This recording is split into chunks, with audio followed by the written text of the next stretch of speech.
ថ្ងៃនេះបន្តចូលទៅផ្នែកទី2ប្រភេទនៃសន្តតិកម្មមុននឹងឈានចូលទៅដល់ផ្នែកទី2ខ្ញុំរំលឹកមេរៀនជូនបន្តិចកាលពីសប្តាហ៍កន្លងទៅគឺបានសិក្សាអំពីសញ្ញាណទូទៅនៅក្នុងផ្នែកទី1នៃជំពូកទី6ស្ដីអំពីសន្តតិកម្មនៅក្នុងសញ្ញាណទូទៅនេះខ្ញុំបានបង្ហាញជូនទៅដល់សិក្ខាកាមអំពីការចាប់ផ្ដើមសន្តតិកម្មមានន័យថាសន្តតិកម្មកើតមាននៅពេលណានៅពេលដែលមរណភាពមតកជនអញ្ចឹងមានអ្នកស្លាប់ទើបកើតមាននៅសន្តតិកម្មប្រសិនបើគ្មានអ្នកស្លាប់ទេมันអាចកើតមានសន្តតិកម្មទេអ្នកស្លាប់នោះទៀតសោតទាល់តែបន្សល់ទុកនៅទ្រព្យសម្បត្តិដែលជាសន្តតិកម្មទើបកើតមានសន្តតិកម្ម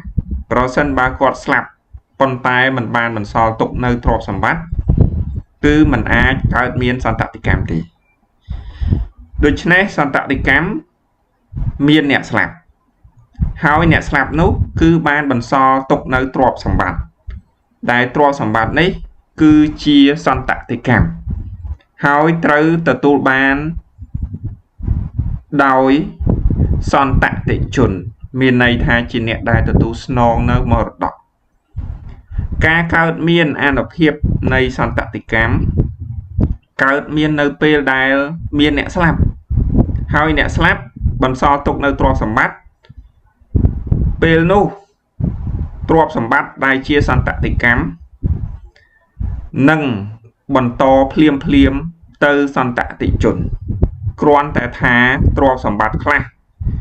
ទាមទារឲ្យមានការបំពេញនៅលក្ខខណ្ឌទម្រង់បន្ថែមទៀតទើបនាំឲ្យសន្តតិជនទទួលបាននៅសន្តតិកម្មពេញលេញនៅក្នុងក្របខ័ណ្ឌនៃច្បាប់ឧទាហរណ៍តាក់ទងជាមួយនឹងអចលនវត្ថុនៅពេលដែលមតកជនស្លាប់បានបន្សល់ទុកនៅដីមួយកន្លែងគាត់មានសន្តតិជនមួយរូបឬក៏មួយនាក់អញ្ចឹងពេលដែលស្លាប់តាមគោលការណ៍ច្បាប់នៅក្នុងប្រព័ន្ធនៃច្បាប់កម្ពុជាយើងគឺយកគោលការណ៍ទទួលបានបន្តដោយស្វ័យប្រវត្តិឬក៏ទទួលបានភ្លាមដោយមិនដើរតាមនីតិវិធីនៃការជម្រះបញ្ជីនោះទេការទទួលបានភ្លាមនេះមានន័យថាទ្រព្យសម្បត្តិរបស់មតកជនដែលបន្សល់ទុកជាដីមួយកន្លែងនោះត្រូវធ្លាក់ទៅសន្តតិជនរបស់គាត់ភ្លាមតែម្ដងការធ្លាក់ទៅនេះគឺមិនមែនមានន័យថាគ្រប់លក្ខខណ្ឌនៃការធ្លាក់ទៅនោះទេមានន័យថាជាគោលការណ៍បញ្ញត្តិទទួលស្គាល់ថាគាត់ត្រូវតែទទួលបាននៅដីមួយកន្លែងហ្នឹងប៉ុន្តែទាមទារឲ្យមានការបំពេញនៅលក្ខខណ្ឌទម្រង់បន្ថែមទៀតដោយសារតាក់ទងជាមួយនឹងអចលនវត្ថុជាប្រភេទដីណាសំណង់អគារទាមទារឲ្យមានការចុះបញ្ជីផ្ទេរកម្មសិទ្ធិកន្លែងនេះមានន័យថាទាមទារឲ្យគាត់ត្រូវបំពេញនៅលក្ខខណ្ឌទម្រង់បន្ថែមទៀតដើម្បីឲ្យគាត់ដែលជាសន្តតិជនហ្នឹងមានលក្ខណៈសម្បត្តិត្រឹមត្រូវតាមច្បាប់ជាម្ចាស់កម្មសិទ្ធិទៅលើអចលនវត្ថុដែលជាដីឬក៏សំណង់ឬក៏អគារហ្នឹងអញ្ចឹងកន្លែងហ្នឹងមានន័យយ៉ាងម៉េចមានន័យថាលក្ខខណ្ឌគ្រឹះជាគោលការណ៍ទទួលបានបន្តដោយស្វ័យប្រវត្តិដែរប៉ុន្តែត្រូវបំពេញលក្ខខណ្ឌទម្រង់បន្ថែមទៀតដើម្បីគ្រប់លក្ខខណ្ឌច្បាប់នាំឲ្យសន្តតិជនមានលក្ខណៈសម្បត្តិពេញលេញជាម្ចាស់នៃអចលនវត្ថុដែលបន្សល់ទុកដោយមតកជនបាទហើយបុគ្គលដែលជាសន្តតិជនគឺមិនមែនមានន័យថាដឹងតែទទួលបាននៅសន្តតិកម្មទេនៅក្នុងករណីដែលគាត់ចូលនៅក្នុងបញ្ញត្តិដែលកំណត់អំពីភាពបាត់បង់លក្ខណៈសម្បត្តិជាសន្តតិជននោះនឹងនាំឲ្យគាត់ លែងមានលក្ខណៈសម្បត្តិជាសន្តតិជនដូចជាបុគ្គលដែលស្ថិតនៅក្នុងបញ្ញត្តិស្ដីអំពីអភ័ព្វបុគ្គលជាសារជាតិនៃបុគ្គលនេះគាត់ជាសន្តតិជនប៉ុន្តែដោយសារតែធ្វើសកម្មភាពដែលច្បាប់កំណត់ក្នុងការដកសិទ្ធិមិនឲ្យគាត់ក្លាយទៅជាសន្តតិជនដូចជាប៉ុនប៉ងសម្លាប់ឬក៏ធ្វើឃាតមតកជនកាលណាធ្វើសកម្មភាពបែបអញ្ចឹងបញ្ញត្តិមិនទទួលស្គាល់ថាបុគ្គលហ្នឹងមានលក្ខណៈសម្បត្តិជាសន្តតិជនទេករណីខ្លះទៀតមតកជនកាលនៅរស់គាត់បានដាក់ពាក្យសុំដើម្បីផ្ដាច់សន្តតិកម្មពីសន្តតិជនណាមួយដោយសារតែគាត់មើលឃើញថាសន្តតិជនហ្នឹងមិនបានមើលថែទាំគាត់សន្តតិជនហ្នឹងប្រមាថមើលងាយមើលថោកគាត់អញ្ចឹងគាត់ដាក់ពាក្យទៅតុលាការដើម្បីសុំផ្ដាច់សន្តតិជនករណីខ្លះទៀតគាត់អត់បានដាក់ពាក្យទៅតុលាការទេប៉ុន្តែគាត់ធ្វើតាមបណ្ដាំគាត់ផ្ដាំនៅក្នុងលិខិតមតកសាសន៍អាចនៅក្នុងទម្រង់ណាមួយជាប្រភេទទម្រង់លិខិតយថាភូតទម្រង់លិខិតឯកជនឬក៏ទម្រង់លិខិតសម្ងាត់ឬក៏ទម្រង់លិខិតផ្សេងទៀតអញ្ចឹងគាត់ធ្វើមតកសាសន៍ឬក៏ធ្វើបណ្ដាំហ្នឹងដោយកំណត់បញ្ជាក់ថាសន្តតិជនណាមួយនោះ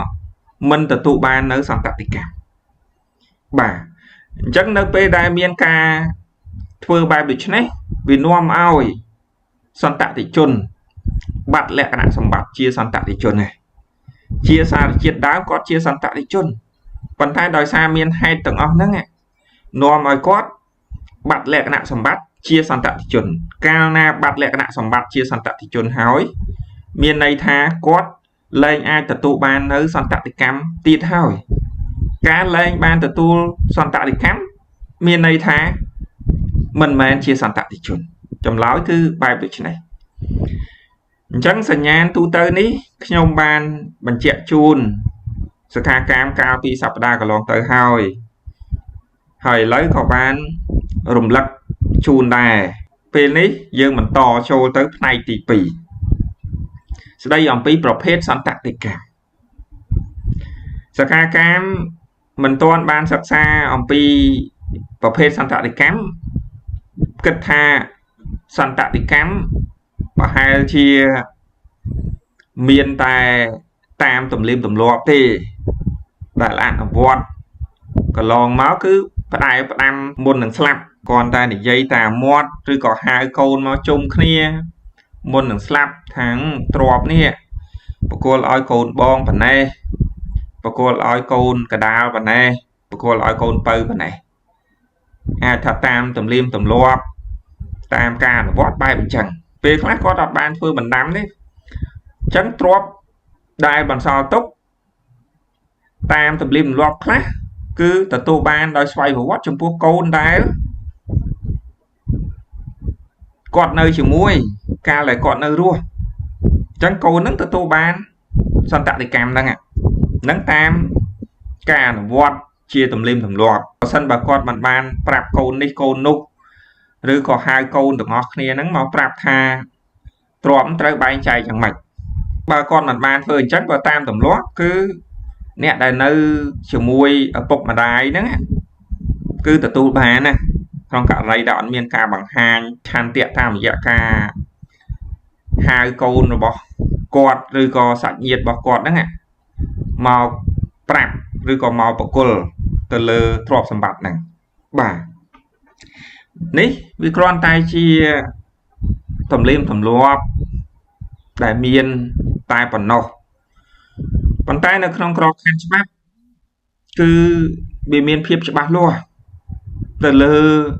សន្តតិកម្មមិនមែនចេះតែ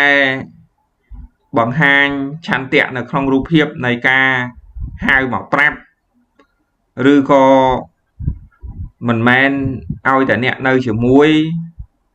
សុទ្ធតែជាអ្នកទទួលបានសន្តតិកម្មអ្នកដែលមិននៅជាមួយមិនទទួលបានសន្តតិកម្មនោះទេ Chẳng cho bác miền ca cầm nọt chạy lẹ từ tamប្រភេទ នៃសន្តតិកម្ម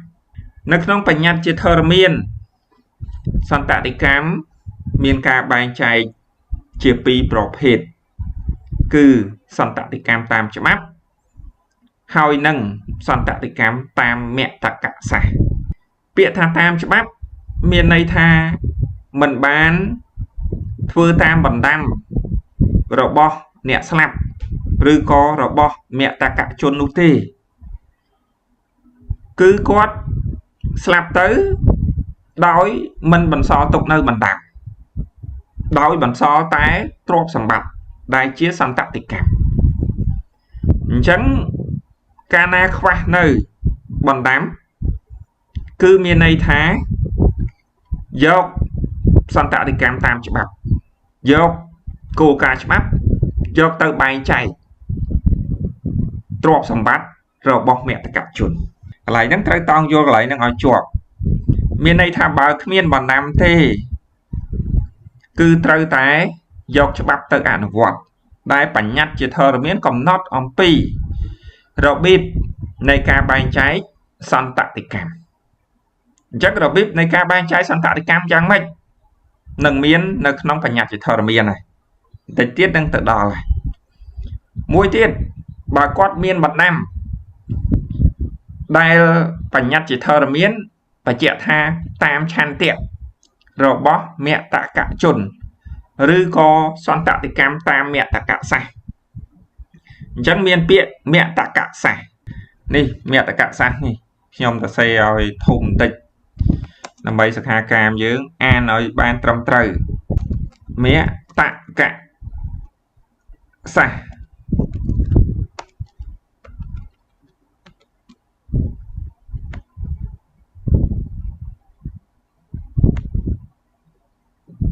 សន្តតិកម្មតាម